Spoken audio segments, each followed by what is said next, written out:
Audio Jungle। Buddha के बताए गए जीवन के सही तरीके को अमल करने से जो वास्तविक रूप जीवन का जीने का मिलता है, वह ही विशुद्ध जीवन जीने की कला है। हर चीज को अशक्ति में न रखें, जितना जरूरत है उतनी ही हासिल करने की पहल करें। बुद्ध की बातों को बुद्धि में उतारें, जीवन अति सरल हो जाएगा अवश्य ही। इसी विषय पर जानकारी दी ACCF नेशनल टीम मेंबर नई दिल्ली राजेश गुप्ता जी। बुद्ध एक ऐसा नाम जब आता है तो वास्तव में बुद्ध की हुई एक प्रेरणा, बुद्ध की बताई हुई बातें मानव को झकझोर देती है। उनके द्वारा बताई गई बातें अगर वास्तव में जीवन में उतर जाएं तो लोगों को चैन की नींद सोने के लिए किसी अन्य चीज़ की आवश्यकता ही नहीं पड़ेगी। अगर उनकी बातें उतर जाएं तो ईमानदारी का कार्य करने में कोई झिझक नहीं लगेगी। उनकी बातें अगर जीवन में उतारनी है तो हमें हरदम ऐसे रहना चाहिए जैसे कि हमारे पास जो कुछ है वो बड़ा ही अस्थायी है।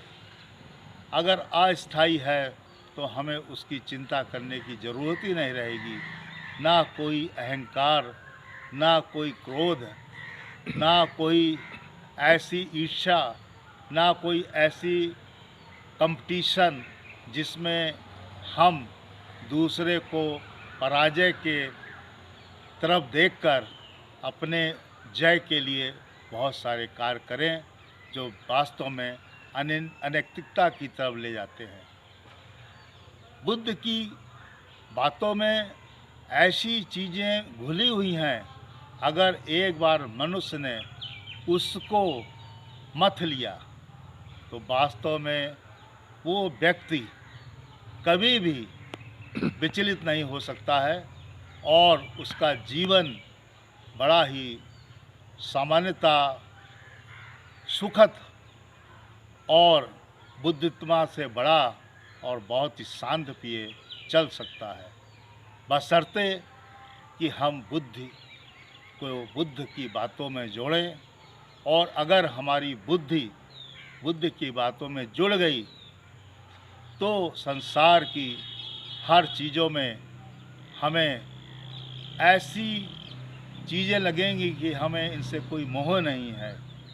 जो ज़रूरत है उतना काम किया और उसके बाद उसको हमने देखने की परवाह ही नहीं की, क्योंकि ज़्यादा आसक्ति ही हमारी शक्ति को इधर उधर लगाती है और हम विचलित होकर अन्य कार्यों में लग जाते हैं और अपने मूल मंत्र जो सुखद जीवन बनाने के लिए मिला है उसको छोड़कर हम अन्य कार्यों में लगकर अपने को विचलित कर लेते हैं, जो हमें बुद्ध ने नहीं बताया है।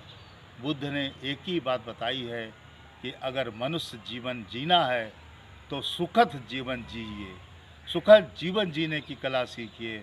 सुखद जीवन कैसे जिया जाए उसको बताइए, क्योंकि हर चीज़ तो मिल सकती है मगर सुखद जीवन मिलने के लिए हमें उनकी ही बातों में, उनकी ही प्रेरणाओं में हमें मग्न होकर, ध्यान होकर उसको ग्रहण करने में लगना ही पड़ेगा, तभी जीवन सुखद होगा और हो के रहेगा। जय हिंद, जय भारत।